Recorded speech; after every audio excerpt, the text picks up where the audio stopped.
deberíamos englobar. Es una cuestión ilegal. Es que hablar con la reforma. Que cada partido del interior. Tiene que ver con sus mayores ganancias. La banca tiene una responsabilidad social. Que la productividad ha sido empieza a restarse seriedad. El problema del crédito.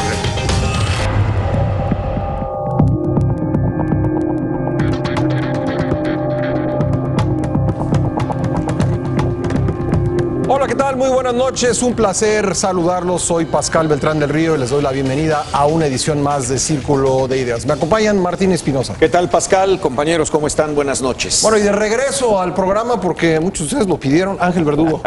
Muchas gracias, una disculpa, pero tuve que abrir varios conciertos de Alejandro Fernández, entonces, por esa razón. Pero ya estoy aquí con el gusto. Bienvenido, Ángel. Muchas gracias. Humberto Musacchio. Buenas noches. José Luis Vargas. Hola. Y José Buendía. ¿Cómo están? Buenas noches, Pascal.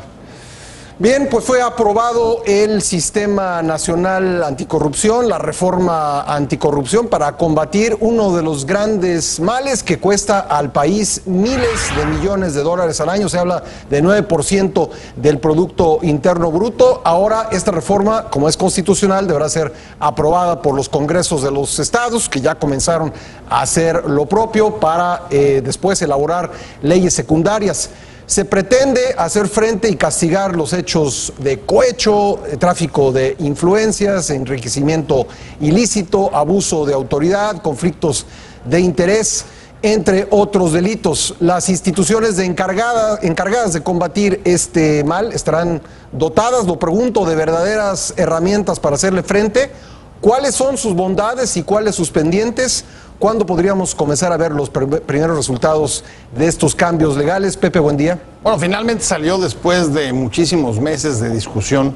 Es un tema que no es nuevo, se viene analizando, discutiendo por legisladores, sociedad civil, especialistas, académicos, pues hace más de un año y ciertamente creo que tomó mayor celeridad a partir de los escándalos de corrupción que rodearon a la familia presidencial y a miembros del gabinete del presidente Peña.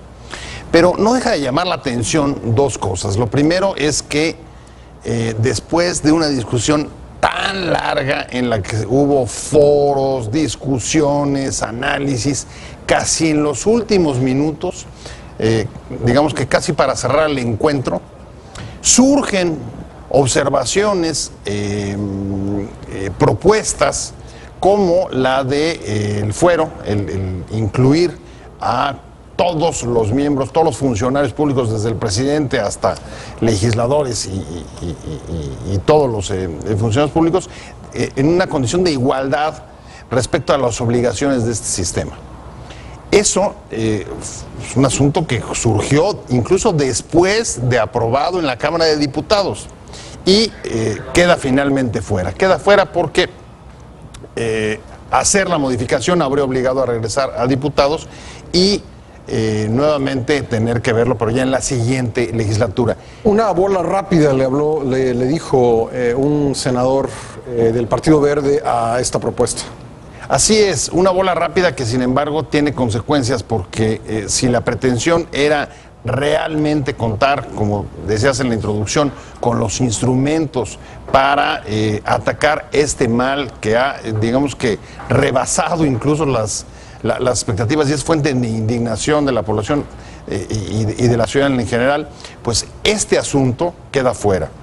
El asunto junto con lo del fuero queda también fuera y podría haberse incluido, porque es un tema que sí se veía bien observando y analizando desde antes, el tema de declaraciones patrimoniales. Entonces, parece que hay dos elementos, junto con la preservación del Congreso de no transparentarse hasta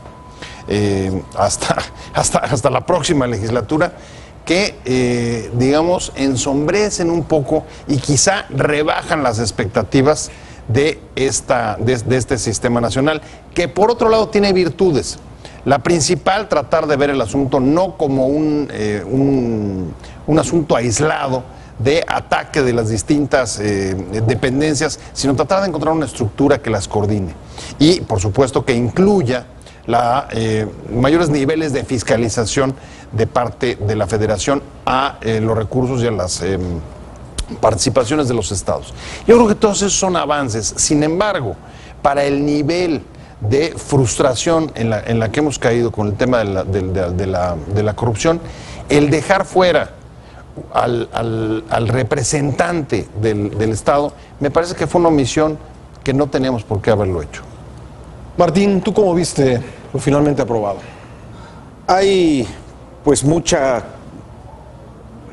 tela de dónde cortar en cuanto a lo que quedó pendiente y que creo que es donde la sociedad, donde todos los ciudadanos cuestionamos el hecho de que los políticos o la clase gobernante tenga verdaderas intenciones, por un lado de rendir cuentas y por otro lado de hacer un uso correcto de recursos públicos que son de todos o de presupuestos que finalmente salen de los dineros que aportamos los ciudadanos vía impuestos o también de lo que el propio gobierno está encargado de administrar, llámese dinero federal o llámese partidas hacia los estados y hacia los municipios.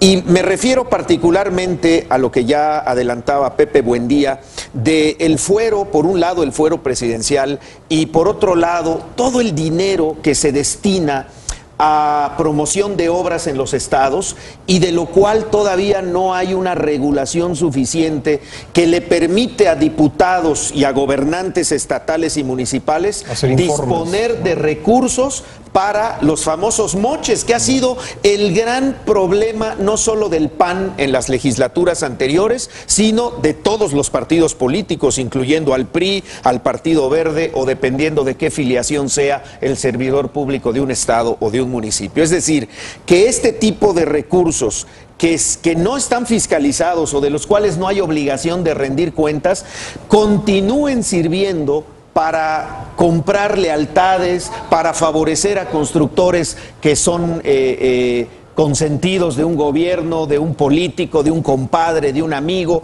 y finalmente esto va a llevarnos a que sigan cometiéndose este tipo de prácticas de opacidad a la hora de hacer uso de recursos públicos en obras estatales o en obras municipales con el condicionamiento de los diputados o de un disque representante popular que utilice esos recursos por una parte para amasar fortunas personales y por otro lado para seguir favoreciendo intereses de aquellos que se alinean a su gobierno o se alinean a su partido y que hacen negocios al amparo del poder político, ¿no? Creo que eso no se va a terminar y es lamentable porque nos damos cuenta una vez más de cómo quienes son encargados de representar el interés del ciudadano porque realmente se haga un uso eficiente de los recursos, pues son los primeros que evaden este tipo de rendición de cuentas, son los primeros que no quieren dar la cara o son los primeros que no quieren tocar sus propios beneficios, pues porque obviamente es darse un balazo en el pie, ¿no?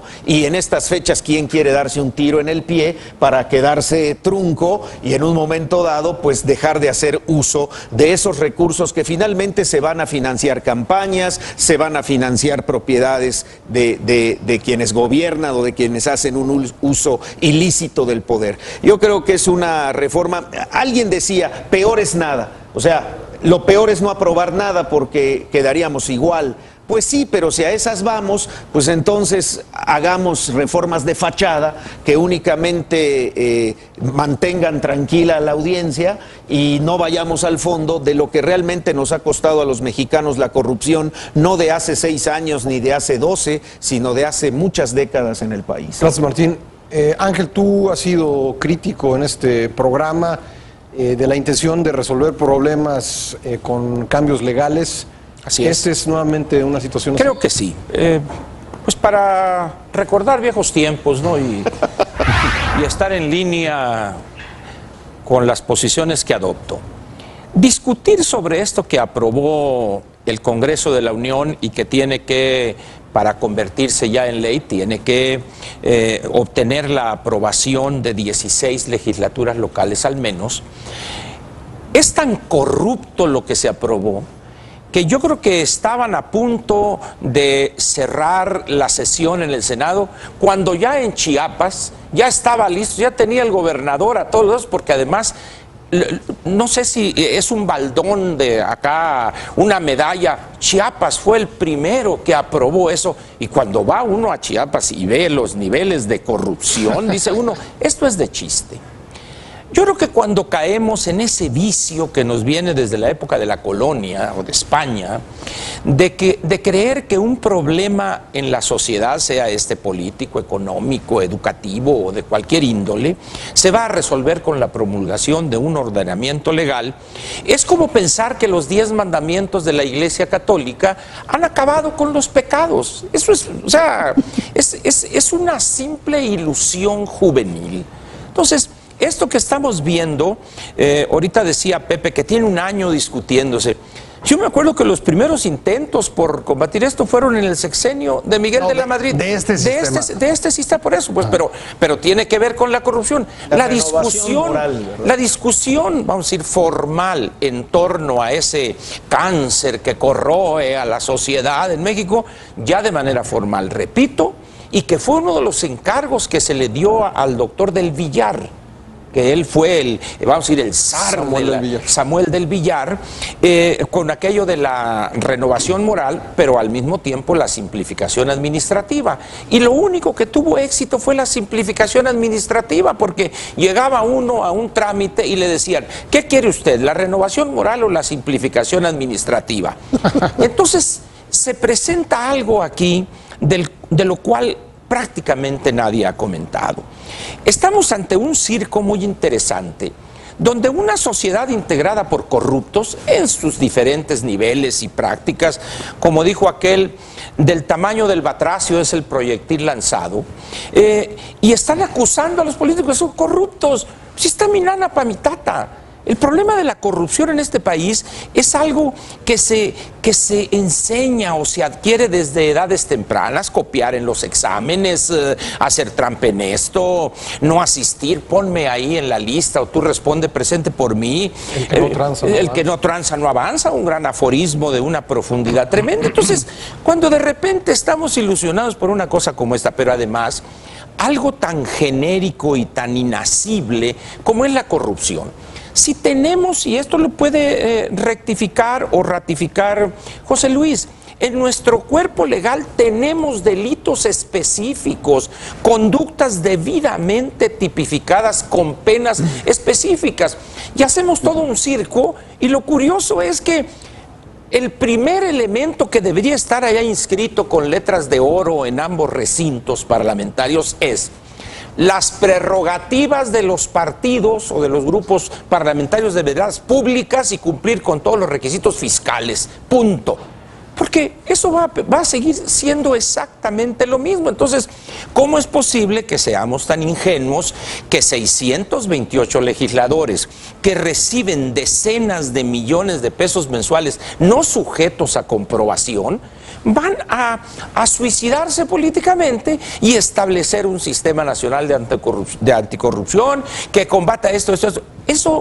Esto es un poco como aquello que Humberto y yo, por razones de edad, recordamos, el atoleoducto, ¿de acuerdo? O sea, el Estado mexicano se negaba a construir oleoductos, se negaba a entregarle el contrato a las empresas privadas para construir oleoductos, pero tenemos una red que parece un tejido radicular de alguna planta rastrera en el sentido que su raíz está pues en la superficie, de atoleoducto. Esto es un nuevo tubo grandote de 36 pulgadas donde el atole de Maicena va a fluir, y ahí nos vamos a embarcar en una discusión que no va a conducir a nada, a excepción hecha de que van a ser más cuidadosos, van a hacer las cosas con más habilidad y van a seguir siendo, termino diciendo lo siguiente, la lucha feroz, sin escrúpulo alguno y sin límite alguno por llegar a un puesto de elección popular o a una posición en el poder ejecutivo o judicial, se va a hacer todavía más dura. ¿Por qué? Porque saben que ahí está. ¿A poco alguien en su sano juicio, con dos dedos de frente, piensa que una persona que en el gobierno del Distrito Federal, que otorga contratos por decenas de miles de millones de pesos, está dispuesto a aceptar un salario de 25, 28 mil, 30 mil pesos? Por favor. Es decir, es un absurdo eso. Revisemos el caso de Singapur, cuál era uno de los grandes planteamientos de ley, otro era el de Tashai en la República Popular China. Decía, los mejores y sueldos increíblemente altos para evitar la corrupción, y el que lo agarren le dan callo. Es decir, la corrupción es algo que el mundo, diferentes países la han enfrentado de manera exitosa haciendo una cosa muy sencilla: hacer cumplir la ley sin distingo y sin vacilación alguna. No en enfrascarse, como bien decía Pepe, en discusiones de un año para este código, que si no puso esto, que si el fuero, que si el otro. El fuero es una de las cosas más prostituidas que una dama que le gusta darle gusto al cuerpo. El fuero es uno de los... O varón. O varón, por supuesto. Perdón por la equidad. La equidad de género hoy sí obliga. Así es. Tiene usted razón, José Luis. Gracias por la acotación. No, es discriminación. Dice. De tal manera, pues, de tal manera que bien nos valdría a nosotros, que en principio se supone que estamos aquí analizando y diciendo las cosas, no deberíamos caer en ese garlito desgastado y viejo de que un ordenamiento legal nuevo, por elevado que sea, porque además falta todavía lo reglamentario, y ahí van a ver ustedes lo que vamos a tardar.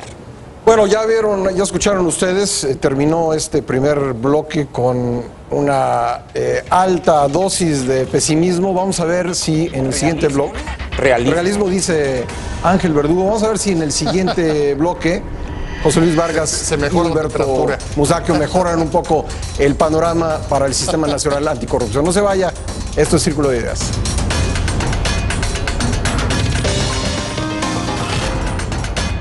Regresamos a Círculo de Ideas. Estamos hablando sobre la aprobación del Sistema Nacional Anticorrupción en el Congreso de la Unión y pues el trabajo que viene, que es el que lo aprueben los congresos de los estados para que finalmente sea realidad.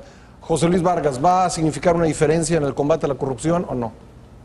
Bueno, primero yo ya extrañaba el realismo, que Ángel no nos deje hablar en el primer bloque, pero ya que nos Oye, toca... ¿cuántos programas hablaron ustedes? ya Yo que no nos- estuve. Digo, apenas hablar en el cobrarme, segundo. esto es una bono. Exacto. Esas son bolas lentas. Así es. Mira, yo, ¿cómo lo veo, Pascal? Coincido prácticamente con ese pesimismo. Me gustaría disentir diciendo que pues yo veo otra cosa. Y parto de algo muy básico y muy real, que es 14 artículos constitucionales modificados. Poner en la Constitución por todos lados anticorrupción, combate a la corrupción.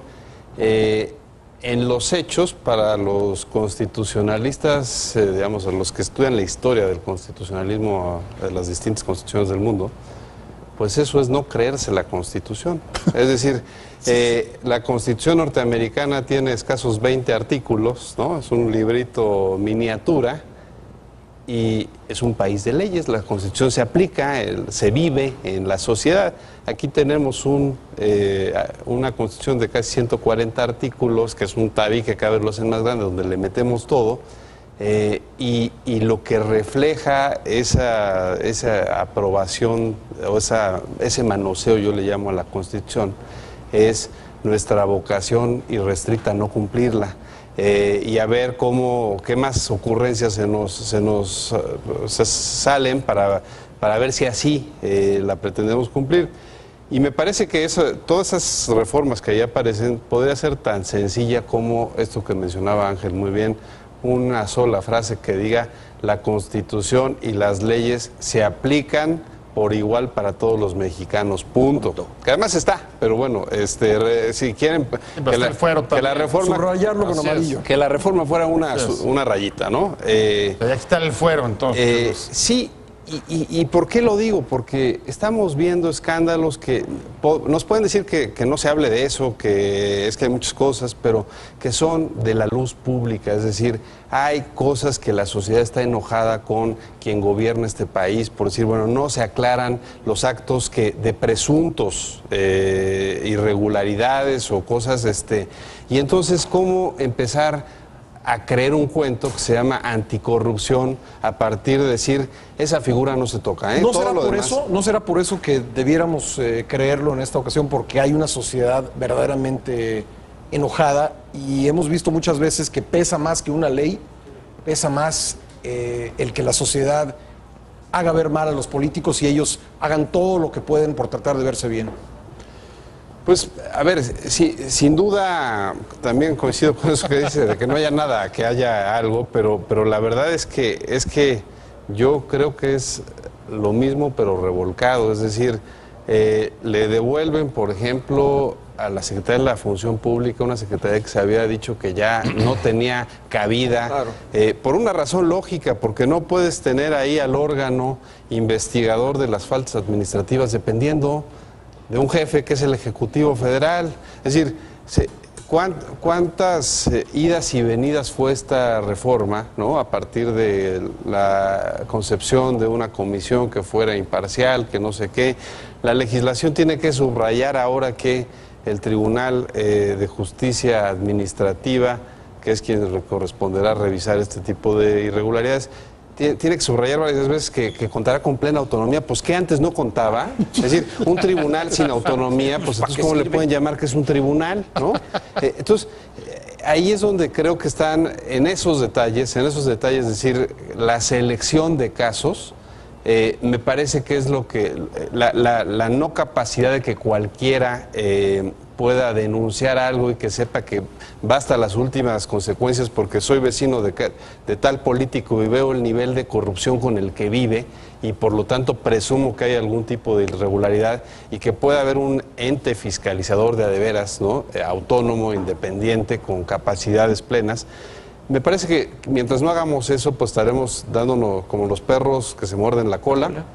Y una cuestión adicional, y ya lo ha dicho aquí también mucho Ángel Verdugo, nuestra obsesión por seguir generando comisiones, comités, ahora uno de ética, ahora uno de global, donde participa la Suprema Corte, donde, es decir, es desde mi punto de vista, es como hacer marrullería institucional, ¿no?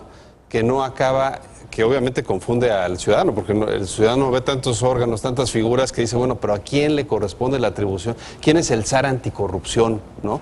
¿Quién tiene la capacidad de hacer que una investigación... No lo nombraron, el fiscal. Y además el fiscal no lo nombraron y pues seguimos tampoco sin nombramiento de Fiscalía General de la Nación, ¿no? Es decir, también es otra cosa que hay que decir, se nota como un miedo a tomar este tipo de decisiones, ¿no? O sea, se nota como que sí lo vamos tomando, pero pues como cuando alguien se mete al agua fría, ¿no? Pero primero meto el dedo pulgar a ver si está muy fría.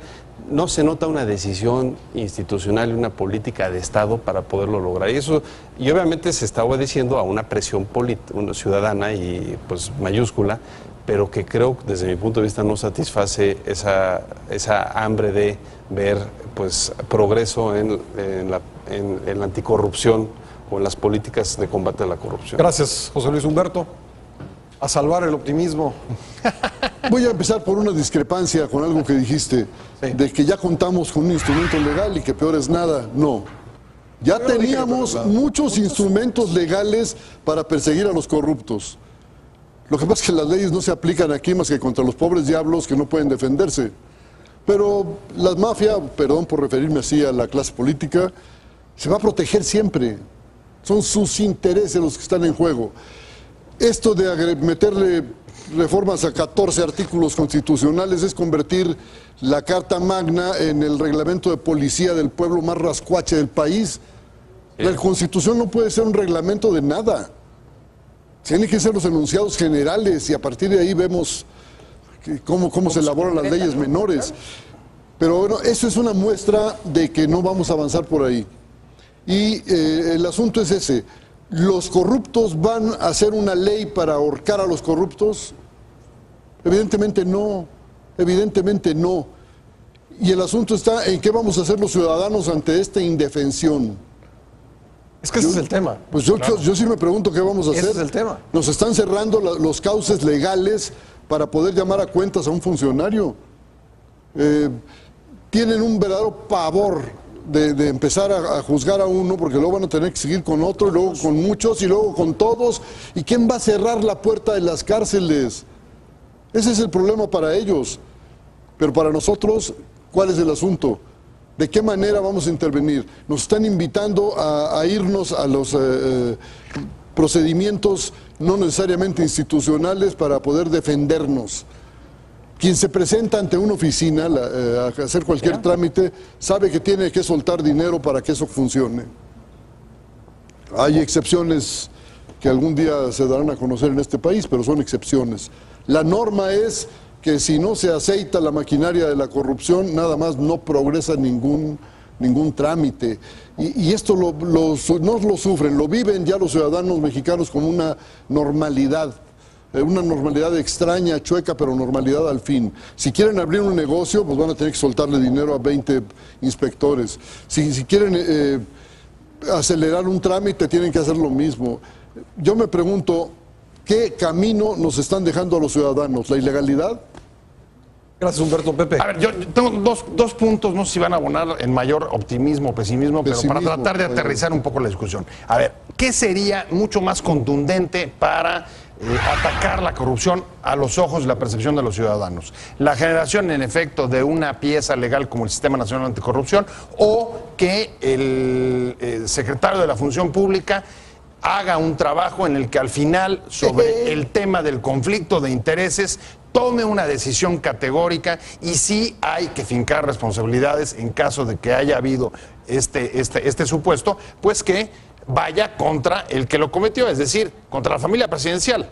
¿Cuál sería de los dos mucho más, digamos, impactante a la hora de querer inhibir los actos de corrupción? El sistema anticorrupción, en el marco de esta discusión, ¿qué nos da? En efecto, hoy la Secretaría de Función Pública, el que está investigando y tiene que dar un informe sobre el conflicto de intereses, es un subordinado del presidente, y eso hace pues, que evidentemente como juez y parte sea difícil esperar un informe que vaya a ser contundente en ese sentido. El Sistema Nacional Anticorrupción lo que hace ahora es que el Senado tenga que palomear al que sea de función pública. Eso es suficiente en términos de cambios estructurales o institucionales para asegurar una mayor autonomía de función pública. Pues sí, aparentemente sí, hay un avance. Ahora, ¿eso es suficiente para la demanda o para la problemática? Vamos a eso porque también está el nuevo papel de la Auditoría Superior de la Federación, y creo que, no sé si todos están de acuerdo, pero me parece que si alguna institución, alguna entidad en este país por lo menos ha transparentado, no digo castigado, pero transparentado muchos actos de corrupción o malos manejos de los recursos públicos, creo que ha sido la auditoría. Sin consecuencias legales. Sí, el problema es que lo ha hecho de manera absolutamente extemporánea, ahora lo va a hacer en línea, en tiempo real. Sí. Creo que sería también pertinente discutir ese cambio, ¿no? A ver, yo estoy de acuerdo. Es otro de los que consideré un avance, la posibilidad de que la Auditoría Superior de la Federación entre a conocer el ejercicio y el destino de todas las prerrogativas y las participaciones que van de la Federación a los estados. Esa es otra de los avances, y sobre las cuales evidentemente hubo una reacción y resistencias de parte de los gobernadores. La pregunta de fondo es, ante avances como, por ejemplo, que sea el Senado el que ratifique al de Función Pública, o las nuevas facultades de la Auditoría Superior de la Federación, en estos dos casos, Pascal, ¿son suficientes para atacar la problemática? Y ahí entro a una discusión que permanentemente se plantea en este programa, y es, bueno, no es un asunto de leyes, es un asunto más bien de decisión política, de juzgar, de investigar, juzgar y castigar. Y ahí nos vamos, por ejemplo, para hablar, para no dejar de pensar en ingenuidades, como dice Ángel, por ejemplo, la conformación del Poder Judicial. ¿Quién es el que hace las contrataciones y ve la carrera de los magistrados? ¿Quién? Los magistrados. El Consejo de la Judicatura. ¿Quién preside el Consejo de la Judicatura? El presidente de la Suprema. El presidente de la Suprema Corte. Es decir, que su órgano de control es, en buena medida, controlado por él mismo. Entonces, ¿por qué confías en que los jueces vayan a jugar el papel de investigación y sanción contra la corrupción? ¿No sería también una ingenuidad? Y ahí ya entonces me estoy quedando sin legislativo y sin judicial. Habrá que Verdugo. Yo creo que, yo espero que la pregunta esa última no me la hayas hecho a mí, porque yo no confío en los jueces, ¿eh? O sea, de entrada. No, si no fue una pregunta. Por eso, pero te digo, lo pongo sobre el debate. No es una pregunta. Pero yo sé hago, que tú la, no confías, hago la aclaración. ¿En quién confías? Tú planteaste un punto que creo que vale la pena. Los cómos. Porque al final de cuentas hablamos de la corrupción, etcétera. Claro. A ver, ¿cómo le hago? vamos a dar ejemplos de cómo no hacerlo. El helicóptero de Korenfeld. Pues yo no sé si ande todavía el señor de los ricitos de oro buscando la bitácora y a dónde fue. Pues ya el otro ya se está riendo, me dice, ahí les dejo el gallo muerto, acábenlo de pelar. Es decir, esto, las casas, no, es decir, ¿qué es lo que sucede? Lo acaba de decir Humberto. O sea, no son suicidas políticos y son tales los entramados que hay para llegar a posiciones que se cumple aquel adagio canino que dice perro no come carne de perro. Entonces, el cómo, tan sencillo, incluso hay algo que creo que utiliza el SAT, signos evidentes de riqueza, creo que es la expresión. Es decir, en cada colonia, en cada ciudad, se sabe a alguien que andaba en un microbús y de repente duerme en el Palacio de Buckingham, o no sale del Capital Grill cuando se alimentaba de guajolotas y atole de maicena o de tacos de canasta en la esquina. Es decir, no se requiere mucha ciencia para esto, hombre. Sí, hombre. Pues digo, ahora, ¿qué es lo que sucede? Tenemos una entrevista que le hace el periódico El País a quien hoy se presenta como un hombre fuerte en Los Pinos, el señor Nuño, donde dice, no vamos a caer en círculos mediáticos o las hogueras, alguna expresión así medio piromaníaca, ¿no? De los fuegos fatuos y cosas así. De desprecio por la opinión pública, hay que decirlo claramente. Entonces, estamos ante una situación donde dice, bueno, ¿de qué se trata esto? Hay una cerrazón, una involución de la clase política, donde el único senador que realmente es realista, y hay que rendirle un homenaje, que no hemos sido justos con él, fue el señor Romero de Champs, que en la sesión estaba viendo modelos nuevos de yates. El señor estaba viendo la realidad. Es que tiene 2 años con ese yate. Con ese, que ya quería cambiarlo, ¿verdad? Entonces, ¿qué es lo que sucede? Bueno, eso es apología del cinismo, Así es que eso es. Está haciendo una apología del cinismo. No, lo que estoy diciendo es qué partido lo propuso, qué partido lo postuló y no ha hecho ante esas muestras de pitorreo, de orinarse ante la labor legislativa. Su partido no ha tenido la decencia política de quitarle su apoyo para decir, ¿sabes qué? Te vas a tu casa y que venga el suplente. Posiblemente sea peor que él, pero el partido debería tomar medidas. ¿Y qué hace? Absolutamente no, pues esas nada. son las fuentes del cinismo. Exactamente. Las fuentes del cinismo. Estamos ante una situación donde ante esa involución, esto es un poco como decían en esta expresión que tú conoces bien, Pascal, circle the wagons. O sea, vamos a las carretas para que cuando vengan los indios, los apaches, vamos a balacearlos. Así es. De espaldas. Estamos entonces aquí ante una situación donde la reacción popular acerca de la que preguntaba Humberto, ¿qué nos queda? Descreer totalmente en las instituciones y en quienes las representan y operan ahí. Entonces, ¿qué es lo que pasa? Este movimiento que empieza en Guerrero, que no se haga proceso electoral por las razones que ya sabemos, el problema es que está cundiendo a otras entidades del país, donde ya no son 43 desaparecidos, sino es el comportamiento de la clase política. Se rompe la soberanía, así es. Se rompe la soberanía. No, sí. No, por supuesto. Que en el momento en que el ciudadano descree completamente y en números cada vez crecientes de las instituciones y su función, la inestabilidad política está corriendo un gravísimo riesgo. Se rompe el pacto. Gracias, Ángel. Hacemos una pausa y regresamos con Martín Espinosa. No se vaya. Esto es Círculo de Ideas.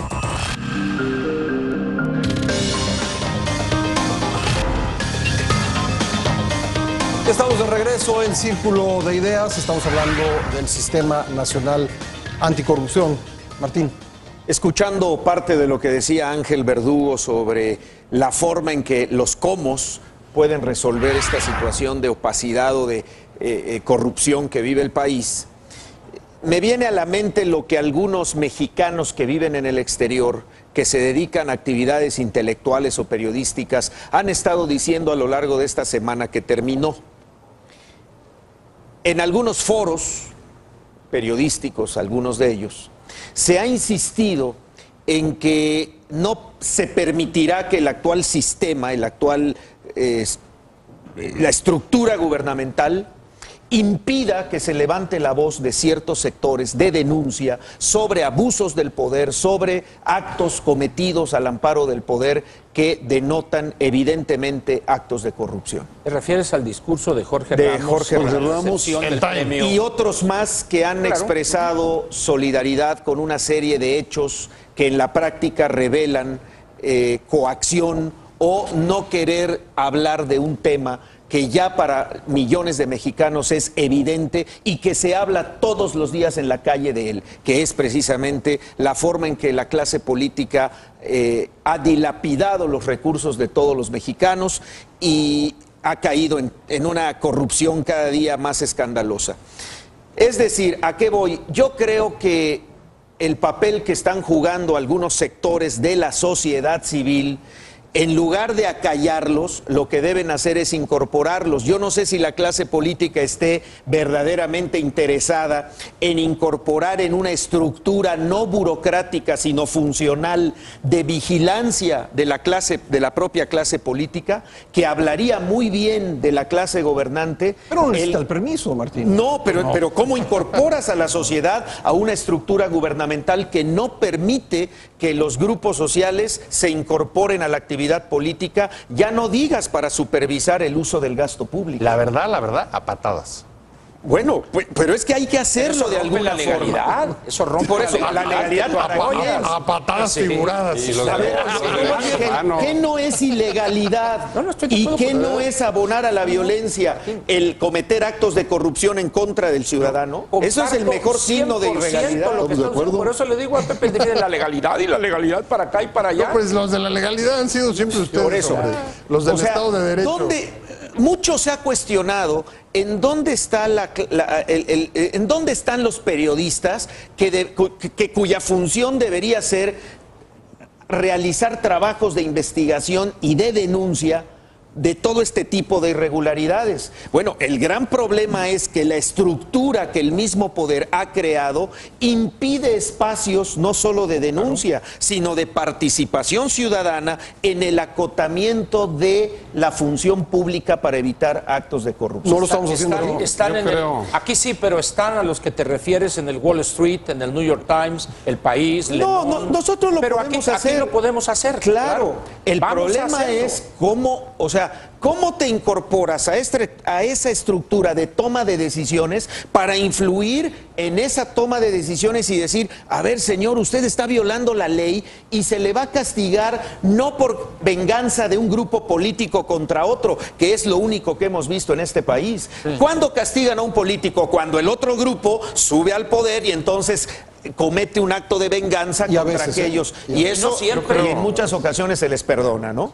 Entonces yo sí creo de grupos sociales, incluyendo los periodistas, los intelectuales, los académicos, porque hoy se ve cada vez mucho más maniatada esa parte que no se le permite hablar o no se le permite participar para servir como contrapesos y lograr en la vida práctica que se sigan cometiendo estos actos de corrupción. José Luis.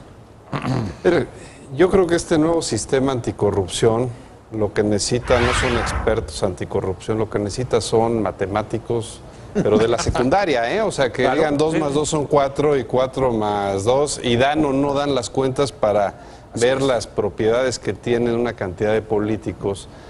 Y si corresponde eso a sus ingresos por el tiempo que han sido Incluyes funcionarios también ahí públicos. relojes, incluyes ahí también Relojes. Casas, Pero bueno, mira, el tema de Blancas. los relojes, la verdad es que Viajes. me parece que viajes, aviones, es un tanto barcos. amarillista, te voy a decir, porque hago una acotación, porque pues finalmente es una joya y las joyas pues a veces se heredan, o a lo que voy es, eso es distinto a cuando ves un yate o cuando ves un bien inmueble que tú dices, a ver, esto no tiene más de 5 años construido, cómo lo construyeron, o sea, a lo que voy es, también no hay que ser, digamos, de un rajatabla, porque la gente puede obtener riqueza, hay que recordarlo también a través de las herencias, y eso se puede justificar muy fácilmente. Este reloj me lo regaló mi padre y es de la familia, bueno, eso digo, y a todo mundo le puede gustar una joyita y ahorrar sus quincenas o joyota. Claro. Lo que pasa es que si uno viaja, por ejemplo, por la República Mexicana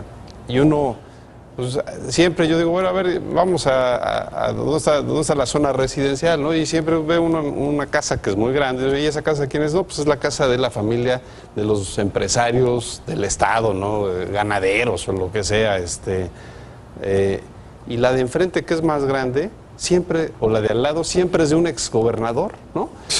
Entonces, ¿ahorró? Como sí, dices tú, entonces, heredó. entonces, lo que uno dice es, no hay exgobernadores pobres, ¿no? Ni exsecretarios de Estado pobres, ni expresidentes pobres. Y tienes que ser muy tonto para que te metan a la cárcel, ¿no? Tienes que ser verdaderamente tonto de haber pateado el pesebre en el peor lugar y en el peor momento para que te metan a la cárcel. Eso me parece que además genera una noción a la ciudadanía de una cultura de la corrupción tolerada, es decir, una incapacidad de hacer algo, pues porque ya se sabe que se van a hacer ricos, ¿no? El tema es que no se hagan demasiado ricos, ¿no? El tema ya es como un asunto... Que salpiquen. Pero Sí. a ver, ¿pero qué hay ahí? Que roben ¿Tolerancia poquito. ciudadana? ¿O indiferencia? ¿Complicidad? ¿Apatía? Yo creo que ya hay una frustración porque el ciudadano no tiene capacidad de hacer nada. Exacto. Frente a un sistema ¿No tiene capacidad de hacer nada? Nos han cerrado. A ver, miren, ahí hay que matizar. Hay un tema fundamental, es decir, ¿cómo le pedimos? Porque aquí Porque eso suena medio victimista, ¿no?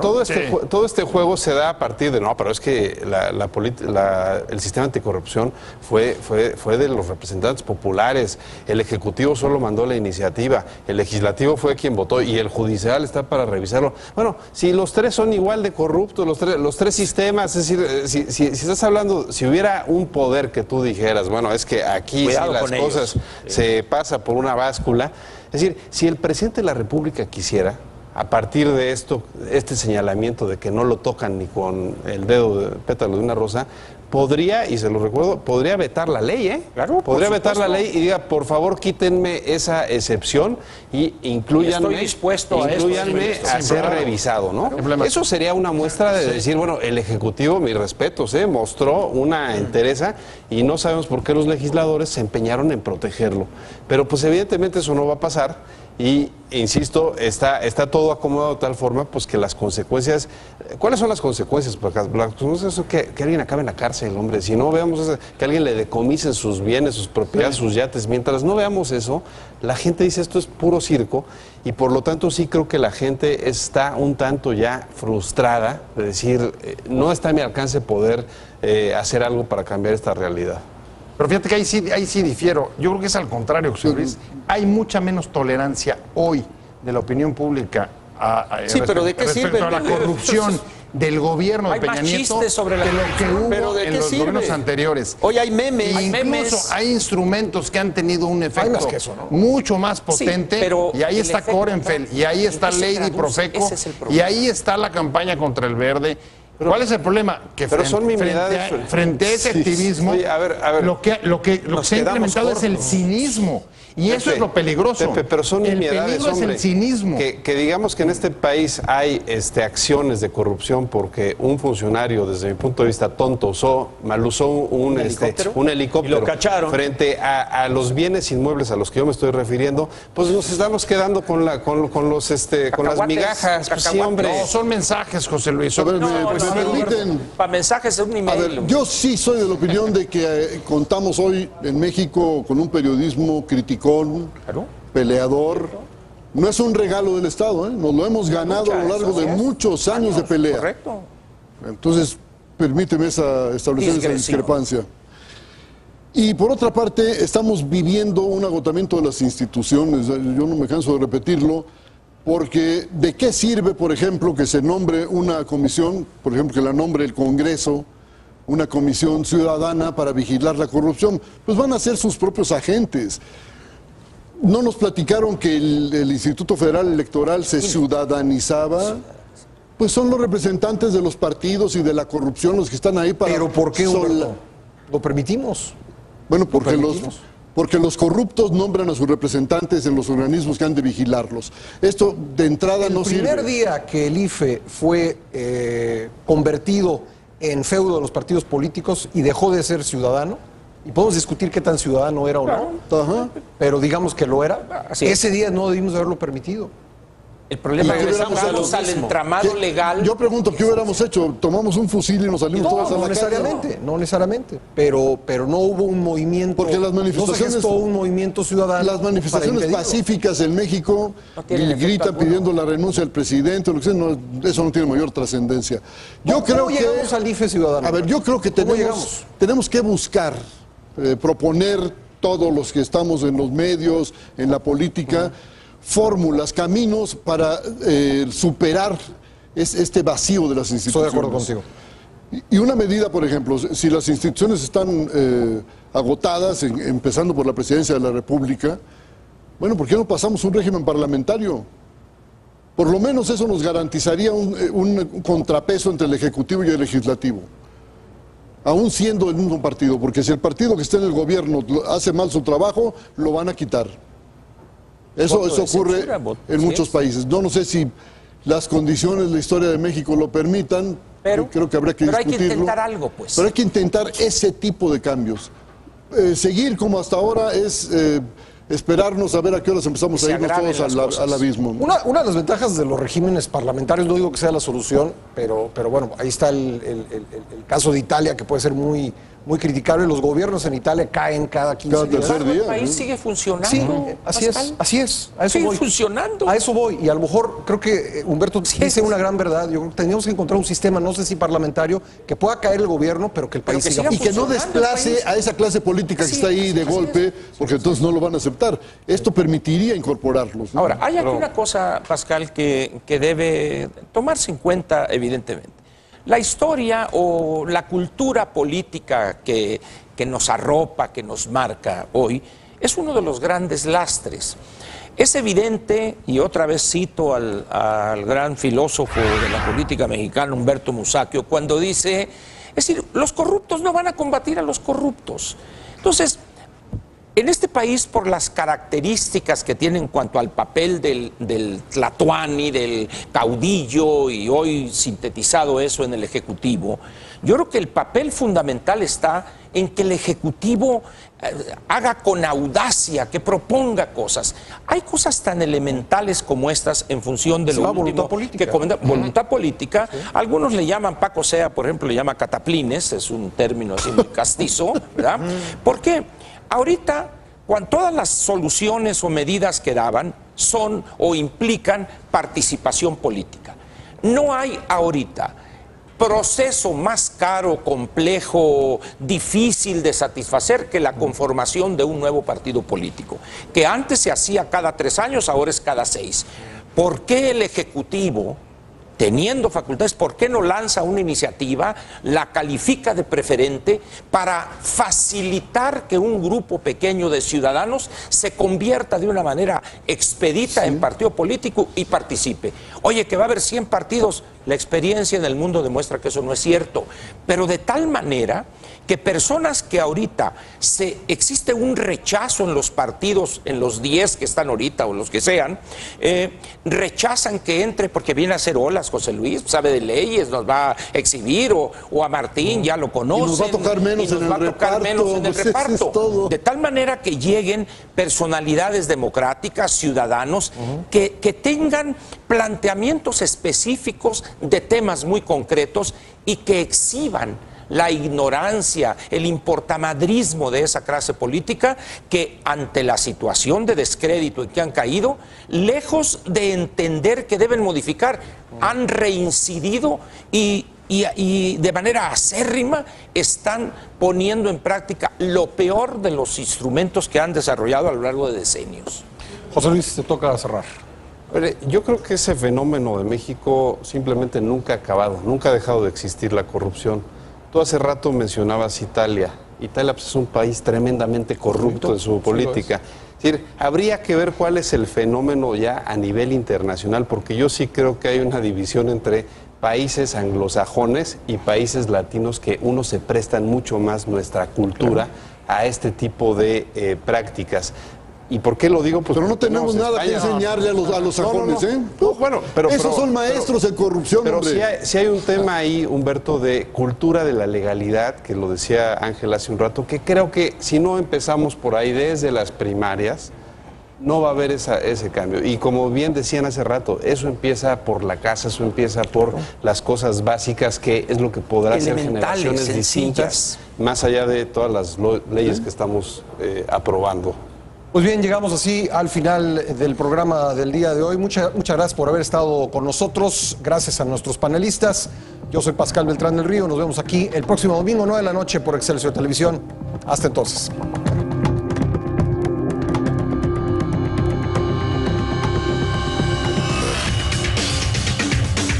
Deberíamos englobar, Es una cuestión legal. hablar con la reforma, que cada partido del interior tiene que ver con sus mayores ganancias. La banca tiene una responsabilidad social, que la productividad ha sido... Empieza a restar sensibilidad. El problema del crédito